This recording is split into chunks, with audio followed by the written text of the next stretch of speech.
Hello everyone, and welcome back to Modern Warships with Terry. Today we will be looking at the Tier 2 Japanese destroyer, the JS Kurama. Kurama? I don't know, I have to look that up actually, how to pronounce that, didn't check. This is not anymore because it's decommissioned, but this was a late 1970s design for a destroyer for the Japanese self-defense forces.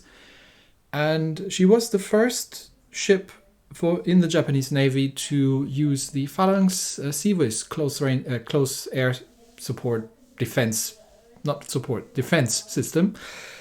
I think that's literally what it stands for. And after that was very successful, the system was incorporated in succeeding ships in the Japanese Navy. Now she was decommissioned because she was replaced by another ship, and I've been smiling really, really hard when I've seen that. The ship that replaced her was the Izumo class helicopter destroyer, and is called JS Kaga. Well, no one can say the Japanese let a good name go to waste. We're definitely recycling these.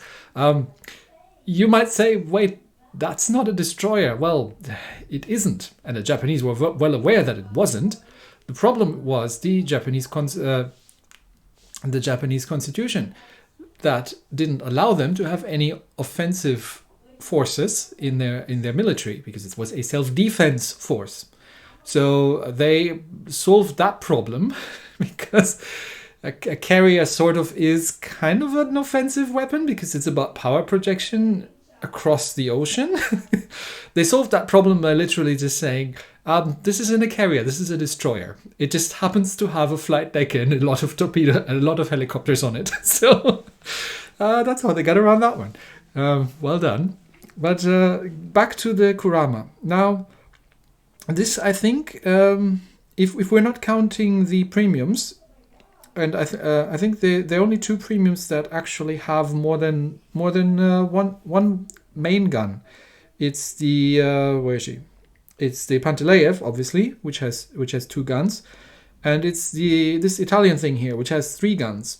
And I initially thought, well, it might have three guns, but it can't get all three guns on target because, superstructure. But this is game mechanics. Superstructure doesn't count. You can always fire everything in all directions. So, but if you don't want to use your gold for these things, then this is a ship you can just get without having to spend gold, and it has two guns. And also, if you're a purist like me and are just refusing to put historically inaccurate weaponry on these things, she gets the Mark 45 127mm American guns, which are having a very good dispersion, and again you get two of them. The other thing that she is the other regard in which she is somewhat similar to the Panteleyev is the air defense, because this ship actually gets three in air defense systems in two slots. So I personally have the double slot here with the anti-air missiles, and I'm using the Phalanx CIWS in the single slot here on the rear. I think this is inverse to how she was originally configured. Now, generally, I prefer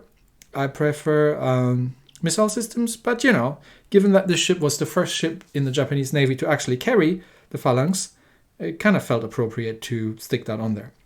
The other thing that is somewhat noticeable about this ship is that she doesn't have any missiles.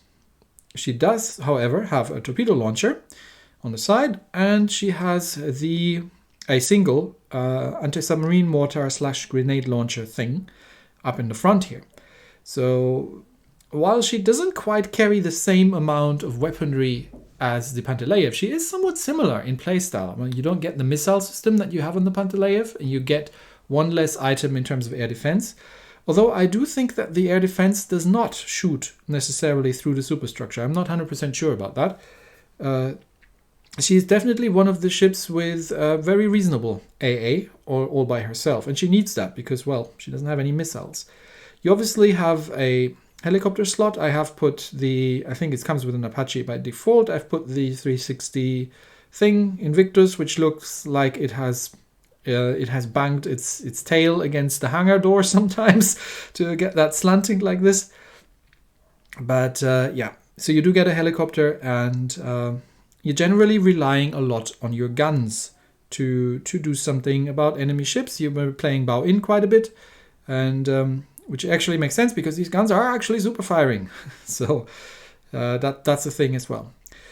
All right, let's have a quick look how this thing plays, and if she is, like, how viable she would be as a free alternative to the gold ships. Although you do get gold in the game, as you can see, reasonably easily. I'll make a video about that at some point as well. In the first battle, we are playing on the Arctic map. And the position you mostly want to take with this ship is usually a defensive one. So I like using this thing as a defensive positioning ship, like for example as a carrier escort or around a corner. So get the helicopter up, and we do have a carrier, so there's probably going to be scouting happening. We're going to, just hang around here and see if the carrier is actually going to spot anything, but it doesn't look like the carrier is interested in sending his planes out, so I'm going to get the helicopter scout out by myself. Now the Invictus is quite useful in that she actually has missiles, air-to-air missiles, which you can use against things like enemy planes, for example. So, like that one there, I can definitely shoot at that thing. But that's not why we're here. We do need to scout because we still haven't seen any of the enemy, and they are already shooting at us because the carrier is flying around these plains in the countryside rather than going scouting. If you're in a carrier, please go scouting, because your team cannot do very much if you don't have anything to shoot at. Okay. And now that we've seen things, and we are actually coming under attack here quite a little bit. But yeah, once again, that's really what this ship is kind of good at. It is quite good at defending itself from missiles, although that is a lot of missiles coming my way, so I'm gonna have to get some help here from the mountain, and actually didn't quite make it, so I'm actually going to use a chaff here.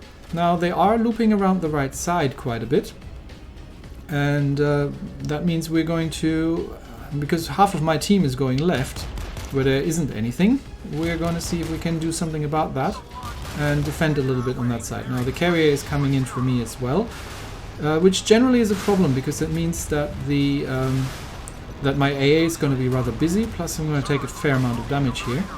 Oh, the submarine is here too. Oh, hello, Mr. Seawolf. Good that I have my helicopter. No, I lost my helicopter. Well, I could have been better, but for some reason the Seawolf decides that he wants to be surfaced, and he's going after our carrier, which is sailing around over here, which is really, he doesn't have any business being over here. I have no idea why he is here, but the Seawolf is at the surface, he must have run out of oxygen. So I'm trying frantically to save the carrier, but I think the carrier is dead. And I think did he ram the Seawolf? That's entirely possible because they're both down. But now I do need to run because there's a Panteleyev and he's full health. And there's something else and it's also full health, and I am very much not full health, so I am running. And joining my team here in order to, just focus your fire. There's an Ali Burke that needs killing. Okay, he dead. We definitely want to keep running from this destroyers behind us. There's currently an island between. And let's keep it that way. Now you can sail through these ice shelves here. You are going to take some damage, but it's not a huge amount. And if you actually have if you're actually in the position that your crew is healing, then you can easily out heal that. You can also shoot these to just get through here, but I definitely wanted to start shooting at that Nimitz because we are 4 against 3 right now, and I think if I can take the carrier has been causing me grief already, so if I can take the carrier out, and I'm just sailing into point blank range, mostly for my torpedoes. I don't need to be this close for my guns, but I want to reduce the time that the torpedoes take to get there, and there we go. We've got the Nimitz down, which leaves only the Panteleyev and the Gravely over there. There are missiles coming in, as usual, but I'm not actually sure what they are. It's very small missiles that this thing is firing. And it's 3 of them. I wonder if these are tier 3 missiles that he brought into a tier 2 game. Maybe these are the swarmers, I'm not sure. But we're going bow in, which helps with deflecting the Gravely's forward guns. I mean, obviously he has the same thing, but I'm keeping him busy and lobbing torpedoes at him. And there is one torpedo coming in, I think that's from the Panteleyev, that is heading for me, but right now I'm just reversing and trying to get the Gravely killed. So let's go forward. Gravely should be dead in a minute. There she goes. Okay. Now we are reasonably low on hit points, and I'm using my grenade launcher to try and kill that torpedo.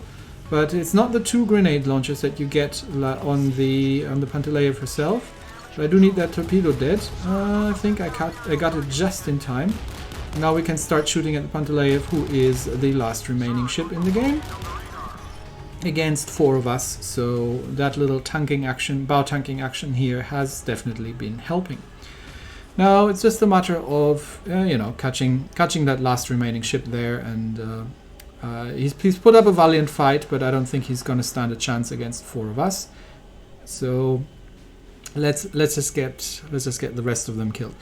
But yeah, you mostly want to be bow in, especially if you're getting yourself into a gunfight. But you can do, even if you don't have any missiles, you can actually do a very reasonable amount of damage. In our second battle, we are playing on unexplored rocks.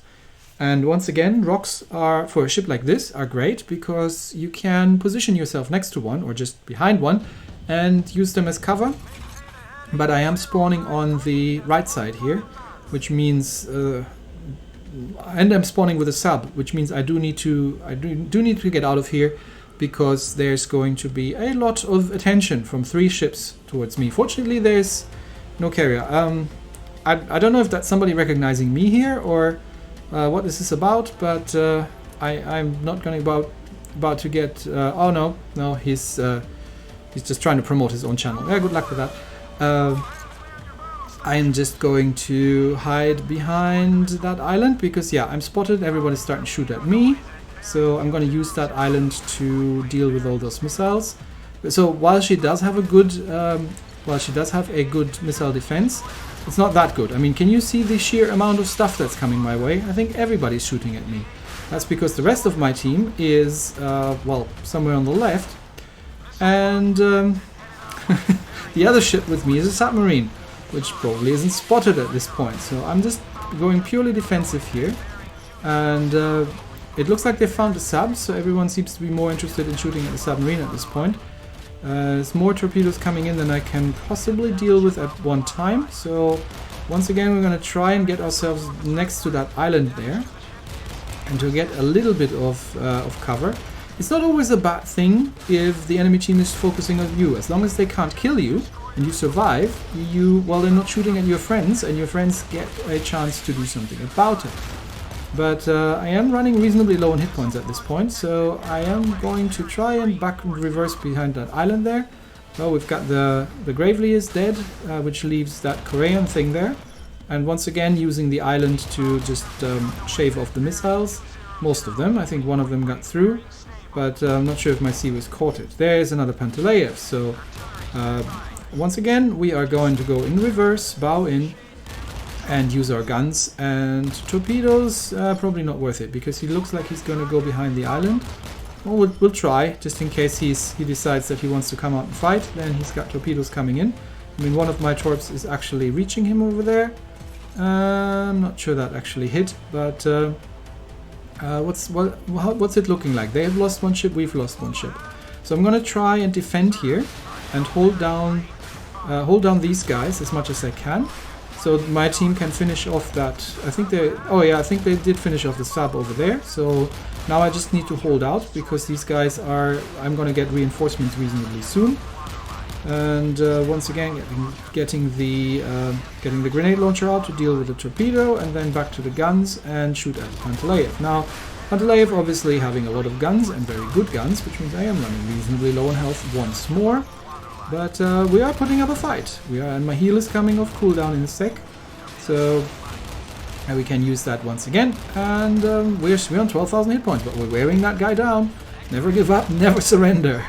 And just keep firing the guns. You see, he's not actually firing his guns most of the time. He is trying to use his missiles, which isn't helping him because my air defense can't take care of a single missile. He's using his torpedoes, he's not using his torpedoes, which I would have to stop using my guns for. So I'm actually surviving on 3,000 hit points, and he's not.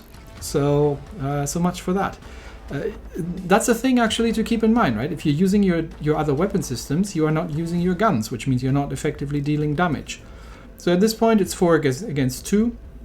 We've just lost the submarine, and I have managed to hang in there for, somehow. I'm not quite sure how, through more luck than anything else, really, and with some help of the enemy team. But yeah, now it's the Independence is just sitting there, and now we're going to start lighting that guy up. I'm not sure that our ship wants to sail into that, like just front, nose in like this, but I guess the battle is over, so now it's just a matter of killing the Independence. I'm not even bothering to use my torpedoes anymore. And yeah, we've still done, how much have we done? I'm at 250,000 points of damage, not bad.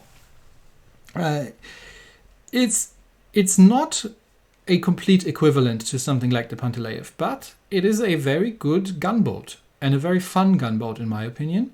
The lack of missiles feels disturbing at first, but in the end, and especially if you're not squeamish about how you set it up, and you actually put, I don't know, like Soviet missile systems onto that Japanese boat, missile defense systems onto the Japanese boat, American guns, and maybe Soviet torpedoes, then, you know, you're going to end up with a very, very good ship that you don't have to spend gold for. So there's that.